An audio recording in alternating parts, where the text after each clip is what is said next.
Hello, everyone. My name is Daryl Riva. I'm the marketing leader here at Adium.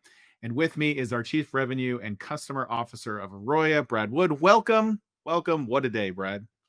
Oh man, it has been a day. I like nonstop refresh on the news, just over and over. I think my mouse is. I'm gonna have to recharge it here shortly. There you go. The tension continues to mount. If you've had your ear to any social media channel or content over the last several weeks, today was actually supposed to be quite a milestone day in the cannabis industry. It was rumored and obviously reported several times that the current administration in Washington was going to fast track the rescheduling of cannabis from 1 to 3. And so we're going to jump in and talk a little bit about that.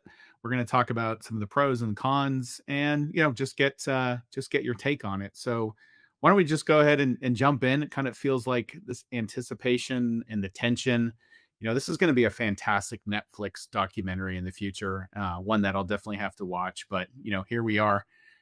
So, Brad, you obviously spend a lot of time in grows. You spend countless time with our customers. What are you hearing? Like, give me your first impression about all of this. Um, is it just kind of vaporware, or what are we working with here? You know, I think that. Let's just back up a little bit and kind of talk about as the news started to roll out. So as the news started to roll out, we figured out that it started this kind of rumor at MJ BizCon 2.5 weeks ago that, hey, there's some rumblings from outside of the industry that there could be a possible rescheduling event. And so that started a little bit of a buzz at MJ, and then it continued to escalate. And so when the mainstream media started to report that rescheduling was on the table, it really opened up the conversation for people in the industry to like, okay, what does this really mean for us? And there's a lot of viewpoints on this. And I think that, everybody is very optimistic. The markets certainly are. When we look at like some of the ETFs that are out there, like MSOs, it's up 60% in the last week. And it's been flat for a year, and all of a sudden it's doubled in value. Is that the response is real to the investment community? We're not seeing, institutional investment level money enter the market yet, but certainly a lot of people are betting some big dollars in speculation. Like yesterday, I was listening to a podcast that said on MSOs there were 45 million shares traded yesterday in the market alone, which is like 10x of what it normally trades. So everybody which means that, and people are buying and selling, people are taking profit from the 60% rise, but it means for everybody selling that there's a buyer. And when we double click on that and we take it down to what's happening in the industry, and I talk to my industry friends, is that, there's this like euphoria around that, hey, we're going to get this rescheduling event, and like we could be in an entirely different operating environment. And then there's a faction of us that are like, wow, there's a rescheduling event, and it means that we could be in an entirely different operating environment. And when I say that is that, we really have these hyper localized markets today that are state based. So, California's only selling in California, at least they're only supposed to, right?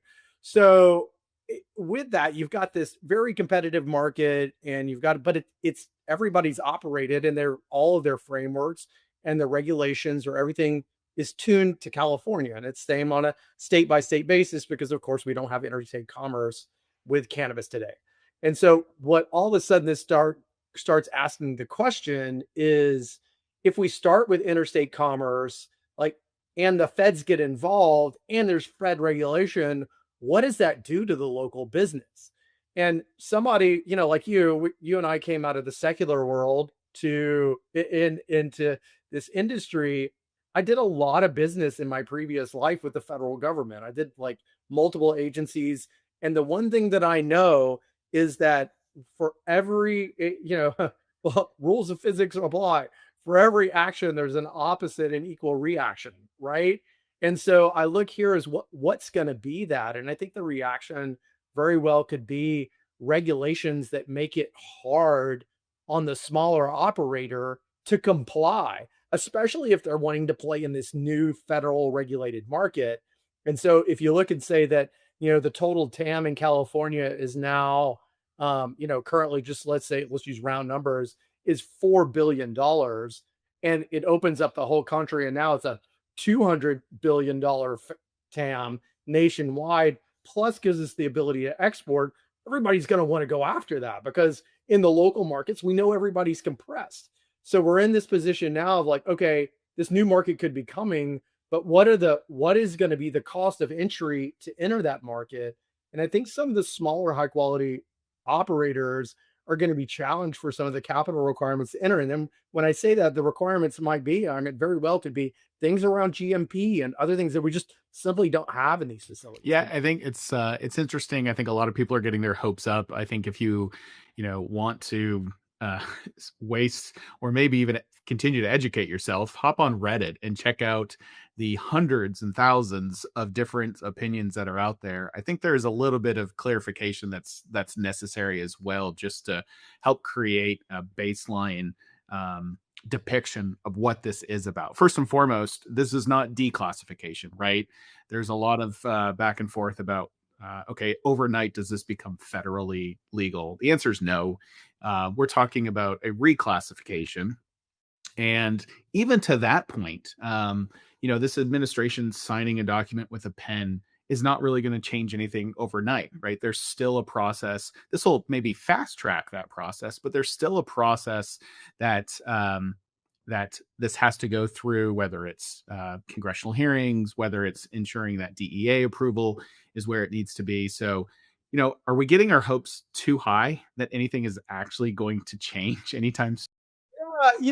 I look at this, Daryl, and the thing that resonates with me is inside the Controlled Substances Act, it gives the Attorney General the power of the pen to change this. So if we roll back in time and talk about what happened during the Biden administration when Health and Human Services made the recommendation to the DEA for rescheduling, like it entered this very laborious process where it was like, just like any type of federal regulation change, there's a time of public comment. I think there was something like 40,000 public comments on the rescheduling on both sides of the aisle. And then at that point, then the public comment's supposed to be reviewed. And what the DEA did is they ended up doing a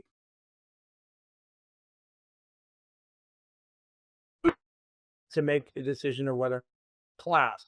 Well, anybody that could fall in that know that that was a complete and total kangaroo court. So what happened was that the people against the rescheduling were notified ahead of time that they needed to provide their responses before the people that were for scheduling. It created the conflict. People raised their hand or objected, and it basically put the entire process on stall, which is what the DEA wanted, right? And so we know that like there can be this arduous process. But because of the way that the CSA is written, is with the attorney general being the sole authority over the Justice Department that can do that, she could circumvent all of that. So Pam Bondi could literally write inside of like we're rescheduling, and she has that power of 10.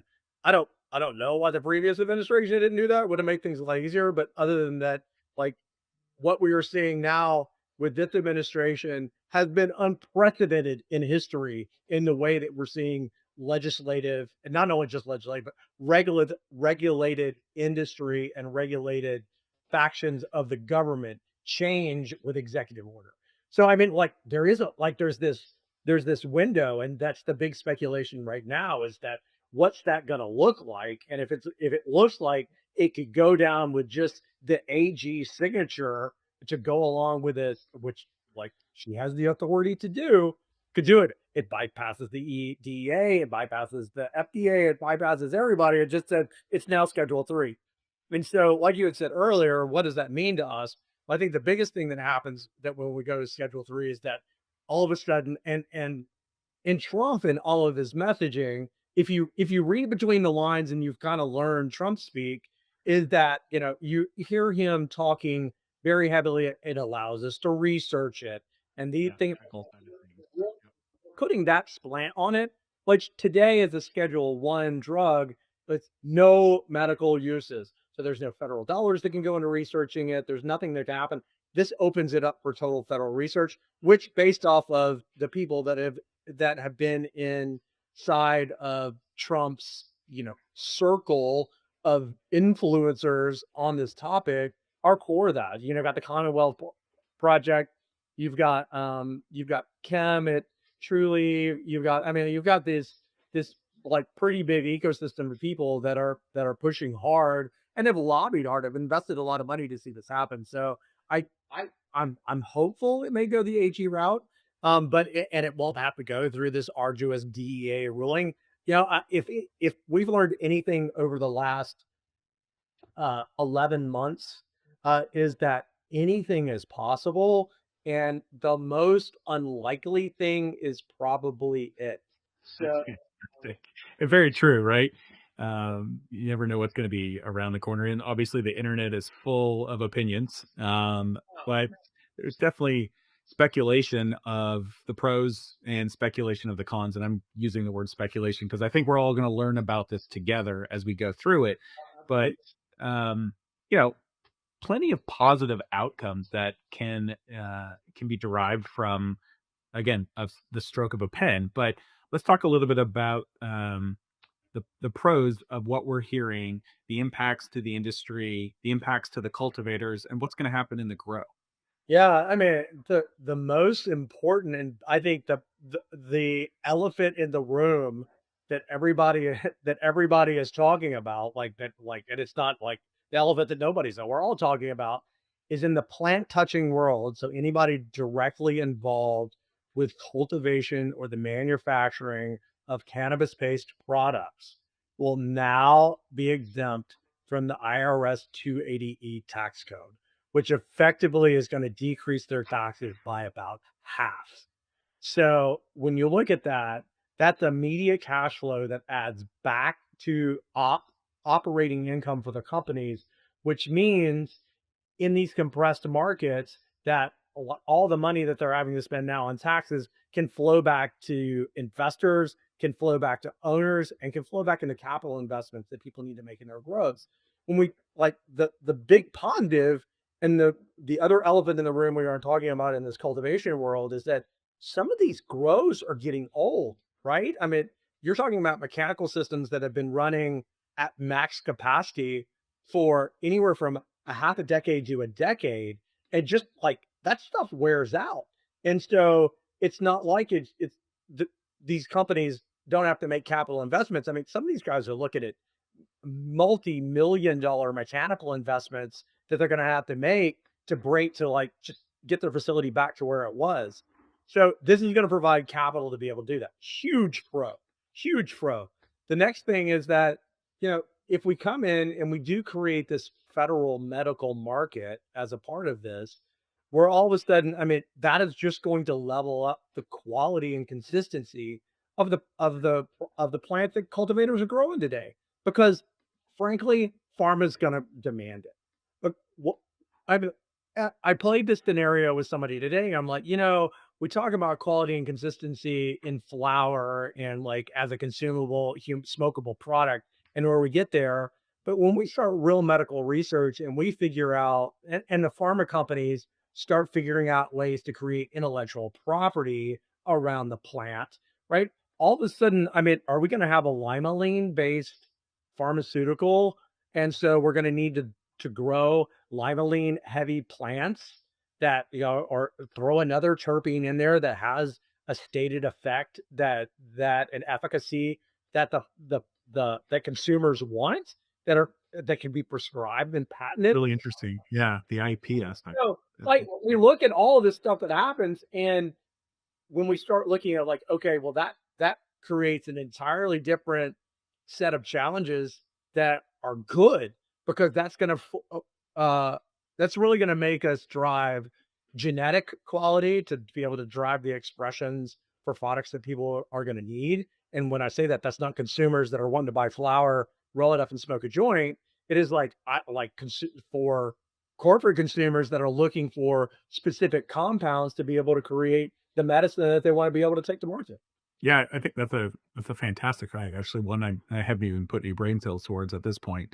I'm still at the more of the macro level, and something that I always tell my kids is, show me your friends, and I'll show you your future. Right. So as long as cannabis is hanging out in Schedule One, alongside heroin and all these other extremely dangerous drugs, it, we keep thinking and talking about, okay, federal approval's right around the corner. It's always right around the corner. Well, it's not right around the corner, and as long as it's sitting in that Schedule One uh, position, it's I think we're all demystified by it. So by moving it to Schedule Three, I think you know we're moving the conversations out of the shadows and more into these public forums, which I think will be helpful. Right. And the other thing that like the gigantic elephant in the room was the re-engineering of the farm bill when they reopened the government and basically shut down this entire recreational THC market that has been countrywide, right? So we're on this timer. We're down to uh 334 days until the hemp ban goes into place. So all of this hemp derived THC, which is THC, and all the synthetic stuff, it's going to be federally illegal. So, that's this $26 billion market that we kept talking about. Is so people that are playing in that market is like, I think that the adjacent fact of this is going to force a conversation with Congress that like there's going to have to be some rules or legislation or regulation that happens to allow the states that don't have a formal cannabis program to be able to still use the hemp derived cannabis product. Because I mean, there's too much money tied up now in that, and like real institutional dollars, like the follow the money. If we go and look at some of the biggest investors in THC based beverages and like really follow the money, these are people that had come out of traditional beverage market, Yep, exactly. especially traditional alcohol. I mean, I know personally two people that run very large canning operations and manufacturing operations, and their single largest investor came out of the traditional beverage world and like big money. We're talking like hundreds of millions of dollars. So there's not people that are going to invest that kind of money and walk away quietly. So I think that some of this, like the benefit of all of this, is it's opened up a conversation at the congressional level and at the executive level that it is time that the policies that we have today do not match reality of what is happening in our country, and there have to be changes made. And so that's, I mean, like the biggest benefit is that like we're actually having a conversation and we're not running a shadow market, right? And so this is it's really important to legitimize what we are doing. And all of that goes to say, and that's not me being a corporate Chad. I'm looking at it going like, all of a sudden, if we legitimize all this, institutional capital will flow into the market. And that's not just a couple of $1 billion. That is hundreds of billions of dollars available to the market to be able to meet these new regulations and for people to make a lot of money on their investment, which is we've proven today in this current market is very challenging, even for the most sophisticated operators. Well, and on the flip side, right, you spoke about this earlier, is okay, how much friction is there actually going to be with working with new government regulations at the federal level and not just the state level? So fantastic to see some tax relief coming. A lot of people are worried this is two steps forward, maybe one step back. Hopefully not one step forward, two steps back. But of course, there's going to be some negative aspects about uh, where this goes into the future. Um, what are your thoughts on this actually inhibiting growth? We talked a little bit about kind of the free capital markets and opening up this interstate commerce, but you know, what do you feel are maybe a prioritized list of the negative aspects of potentially rescheduling?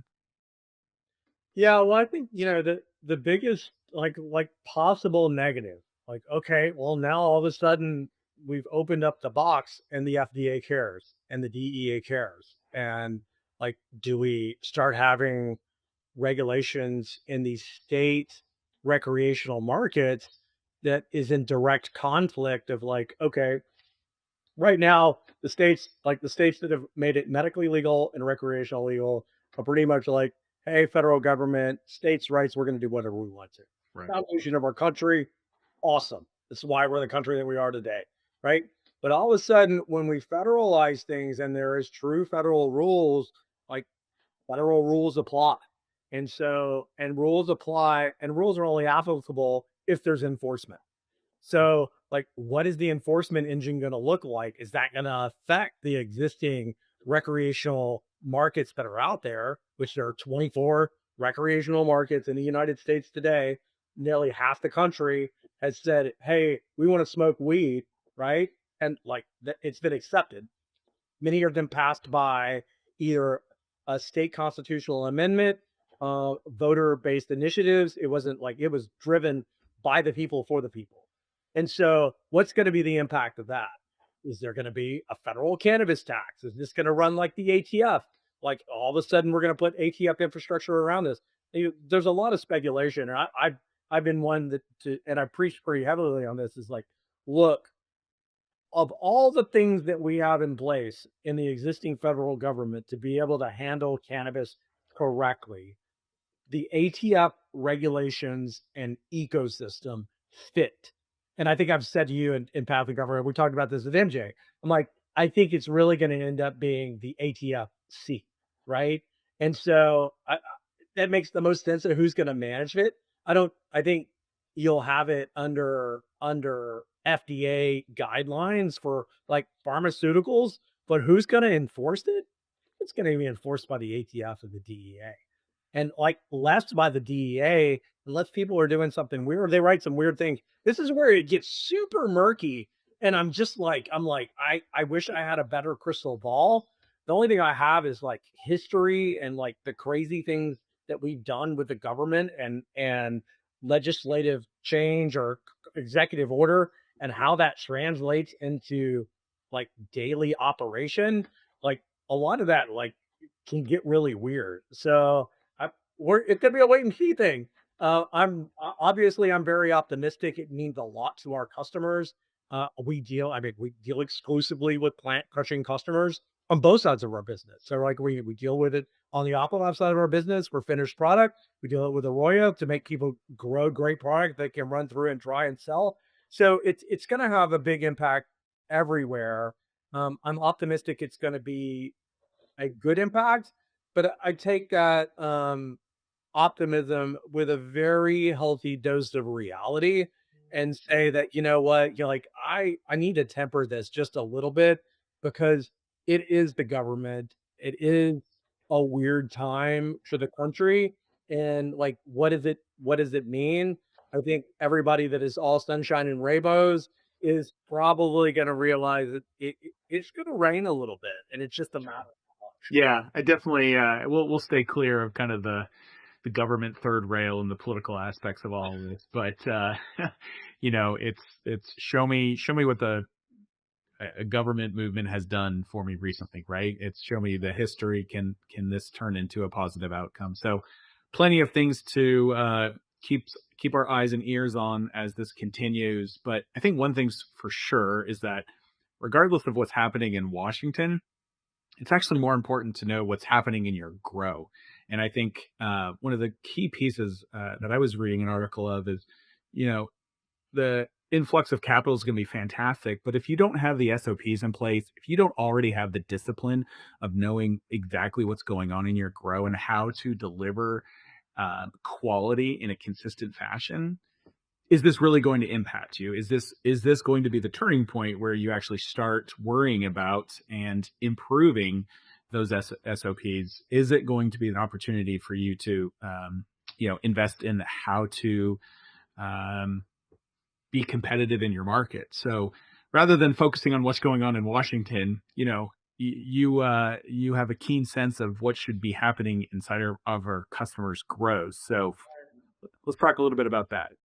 yeah. So I mean, like all this rolls back to like what about me? And so if I'm a cultivator, what about me? I'm like, well, if you are going to want to expand your horizons beyond your local market, then you need to get ready for all the things that go along with GMP and pharmaceutical grade manufacturing.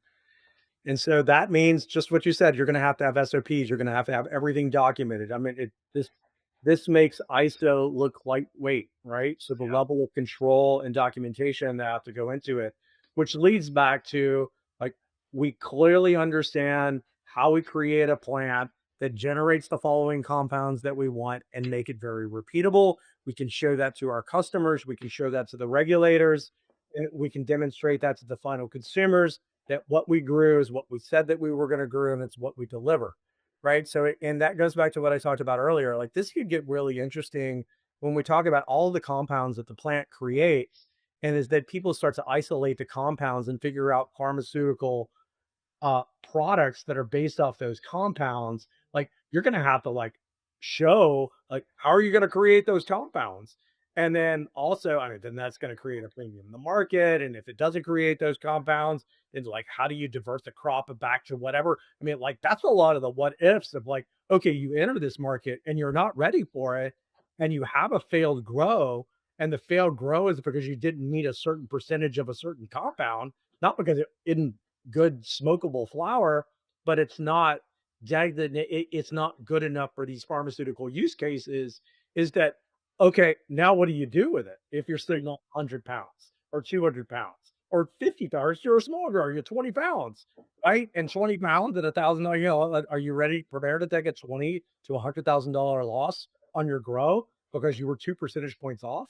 And so those are the things I think that people are really going to have to pay attention to, and where that how we help customers drive those outcomes is becomes more and more applicable. We talk about this day in and day out is like, what are you trying to accomplish, right? Tell me the outcome you are looking for, and we will help you build a roadmap of your plan to get there. And so this becomes even more important because it may not just be, hey, I'm trying to grow a high quality flower that has got great bag appeal. It smells good. It smokes good. It's got white ash. To you know, I need 4 or 5 particular compounds that this pharmaceutical customer is looking for. You know, we feel like we've got the genetic dialed in. All this, we just need to tweak it another 2 or 3%. And how do we help customers get that expression in the plant?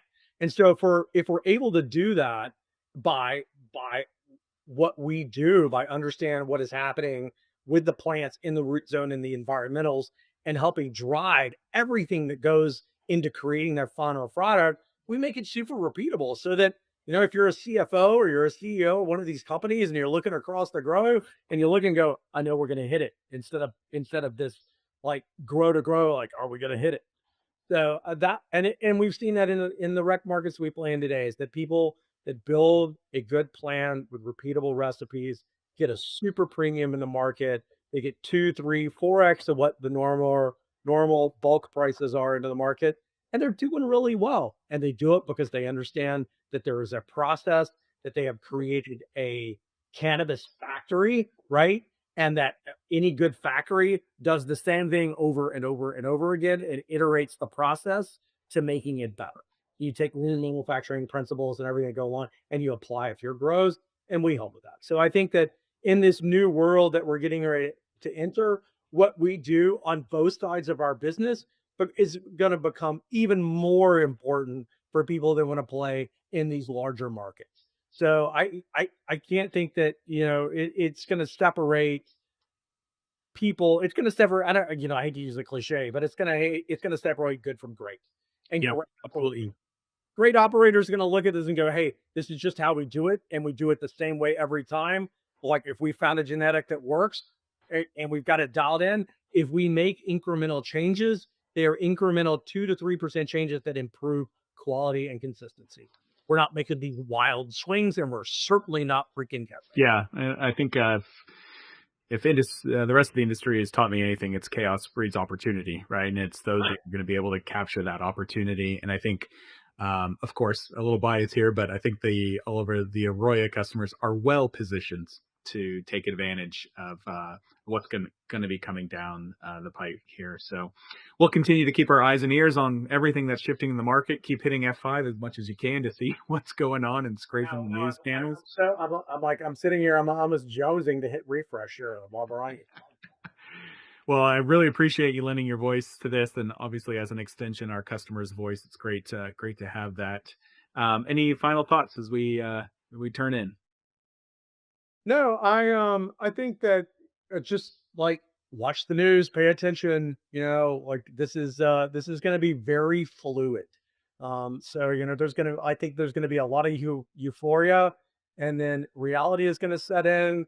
And when the regulators start getting involved, that's when the hard reality is gonna set in, and it's either gonna be people are gonna be, oh, that's not too bad, or there's gonna be a big oh moment that that like people are gonna go, oh no, this is not what we wanted. This is bad. So you know, just grab your popcorn, stand by. Yeah. Yep. Pay attention for sure. Excellent. All right, Brad. Thanks for your time. Really appreciate it. Well, as always, Daryl, see you again on the next time. All right. Take care.